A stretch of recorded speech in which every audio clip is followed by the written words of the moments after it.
കർത്താവായ ഈശോ മിശിഹായുടെ അതിമഹത്തമായ നാമം വാഴ്ത്തപ്പെടുമാറാകട്ടെ. എല്ലാവർക്കും വേണ്ടി ദൈവം വചനം ഞാനിവിടെ വായിക്കുകയാണ്. എല്ലാവരും ഇത് കേൾക്കുമെന്ന് ഞാൻ വിശ്വസിക്കുന്നു.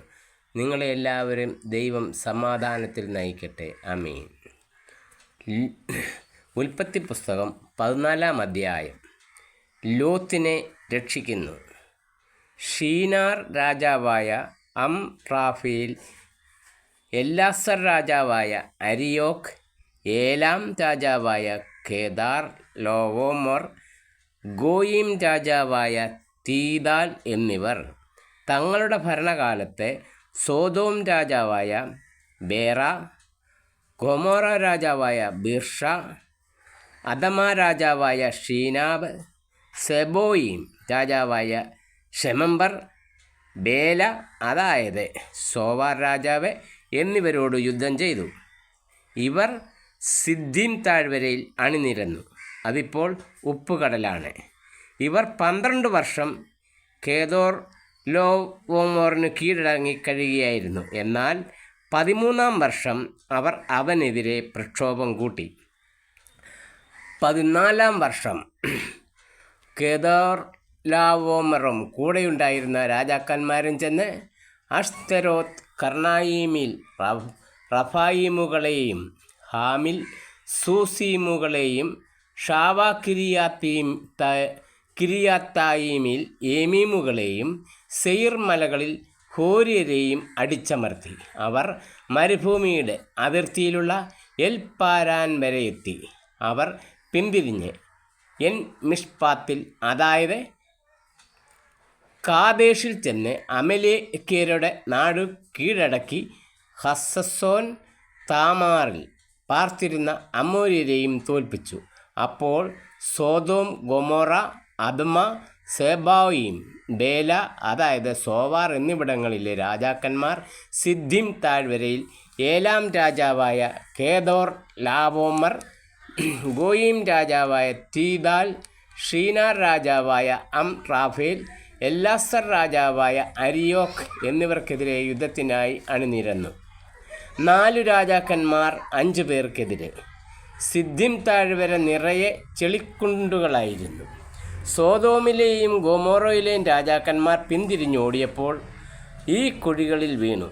ശേഷിച്ചവർ മലയിലേക്ക് ഓടിപ്പോയി. സോദോമിലെയും ഗൊമോറയിലെയും സർവ്വസമ്പത്തും ഭക്ഷണ സാധനങ്ങളും കവർന്നുകൊണ്ട് ശത്രുക്കൾ സ്ഥലം വിട്ടു. സോദോമിൽ പാർത്തിരുന്ന അബ്രാമിൻ്റെ സഹോദരപുത്രനായ ലോത്തിനെയും അവൻ്റെ സ്വത്തുക്കളോടൊപ്പം അവർ പിടിച്ചുകൊണ്ടുപോയി.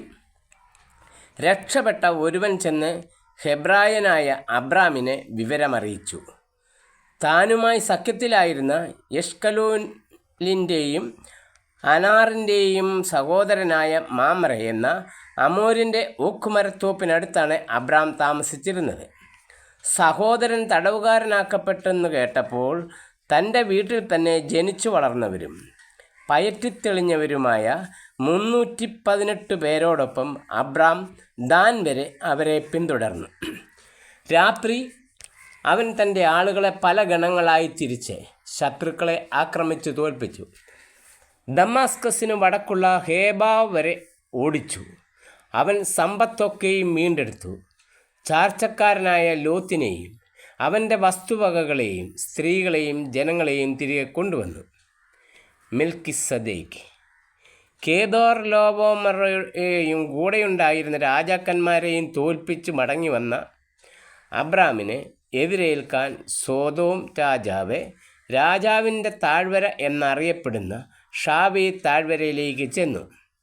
സാലേം രാജാവായ മെൽക്കിസദേക്ക് അപ്പവും വീഞ്ഞും കൊണ്ടുവന്നു. അത്യുന്നതനായ ദൈവത്തിൻ്റെ പുരോഹിതനായിരുന്നു അവൻ അബ്രാമിനെ ആശീർവദിച്ചുകൊണ്ട് പറഞ്ഞു, ആകാശത്തിൻ്റെയും ഭൂമിയുടെയും നാഥനായ അത്യുന്നത ദൈവത്തിൻ്റെ കൃപാകടാക്ഷം നിൻ്റെ മേലുണ്ടാകട്ടെ.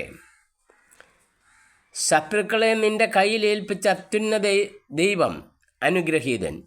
അബ്രാം എല്ലാറ്റിൻ്റെയും ദശാംശം അവന് കൊടുത്തു. സോദോം രാജാവ് അബ്രാമിനോട് പറഞ്ഞു, ആളുകളെ എനിക്ക് വിട്ടുതരിക, സമ്പത്തെല്ലാം നീ എടുത്തുകൊള്ളുക. അബ്രാം സോദോം രാജാവിനോട് പറഞ്ഞു, ഞാൻ കർത്താവിൻ്റെ മുമ്പിൽ ആകാശത്തിൻ്റെയും ഭൂമിയുടെയും സൃഷ്ടാവായ അത്യുന്നത ദൈവത്തിൻ്റെ മുമ്പിൽ ശപഥം ചെയ്യുന്നു, നിങ്ങളുടേതായ ഒരു ചരടോ ചെരുപ്പിൻ്റെ വാറോ ഒന്നും തന്നെ ഞാൻ എടുക്കുകയില്ല. ഞാൻ അബ്രാമിനെ സമ്പന്നനാക്കിയെന്ന് നിങ്ങൾ പറയരുതല്ലോ. യുവാക്കൾ ഭക്ഷിച്ചതും എൻ്റെ കൂടെ വന്നവരുടെ പങ്കും മാത്രമേ എനിക്ക് വേണ്ടൂ. ആനേറും എഷ്കോലും മാമറയും തങ്ങളുടെ പങ്ക് എടുത്തുകൊള്ളട്ടെ. അധ്യായം 15. അബ്രാമുമായി ഉടമ്പടി. അബ്രാമിന് ദർശനത്തിൽ കർത്താവിൻ്റെ അരുളപ്പാടുണ്ടായി. അബ്രാം, ഭയപ്പെടേണ്ട, ഞാൻ നിനക്ക് പരിചയമാണ്. നിന്റെ പ്രതിഫലം വളരെ വലുതായിരിക്കും. അബ്രാം ചോദിച്ചു, കർത്താവായ ദൈവമേ, സന്താനങ്ങളില്ലാത്ത എനിക്ക് എന്ത് പ്രതിഫലമാണ് ലഭിക്കുക? ദമാസ്കസുകാരൻ ഏലിയേസറാണ് എൻ്റെ വീടിൻ്റെ അവകാശി.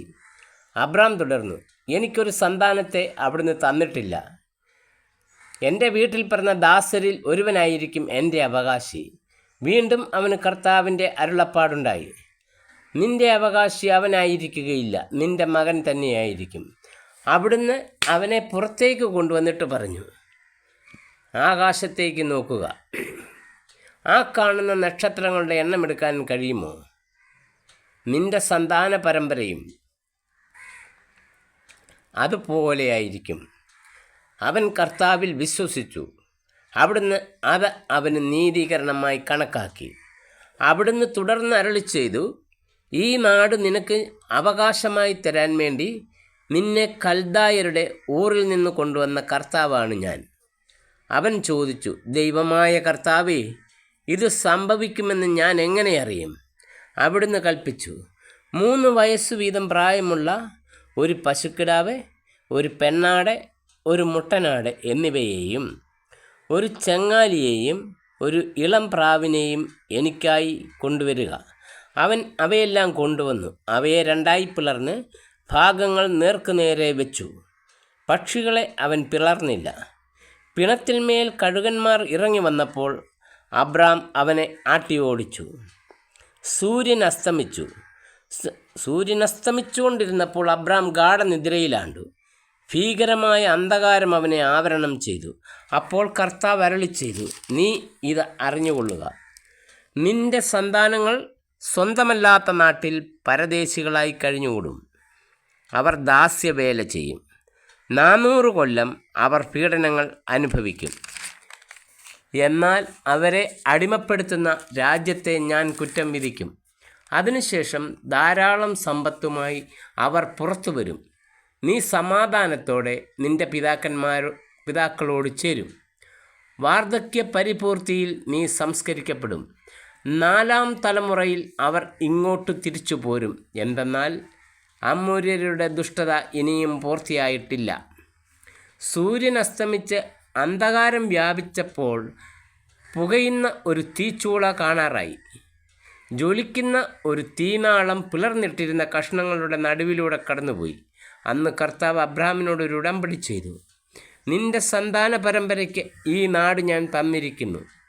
ഈജിപ്ത് നദി മുതൽ മഹാനദിയായ യൂഫ്രട്ടീസ് വരെയുള്ള സ്ഥലങ്ങൾ, കെന്യർ, കെനീസ്യർ, കെദുമോന്യർ, ഹിത്യർ, പെരിസ്യർ, റാഫായിം, അമോര്യർ, കനാന്യർ, ഗിർഹാഷ്യർ, ജബൂസ്യർ എന്നിവരുടെ പ്രദേശമൊക്കെയും ഞാൻ നിങ്ങൾക്ക് തന്നിരിക്കുന്നു. ആമേൻ. ഇത്രയുമാണ് 15-ാം അധ്യായം.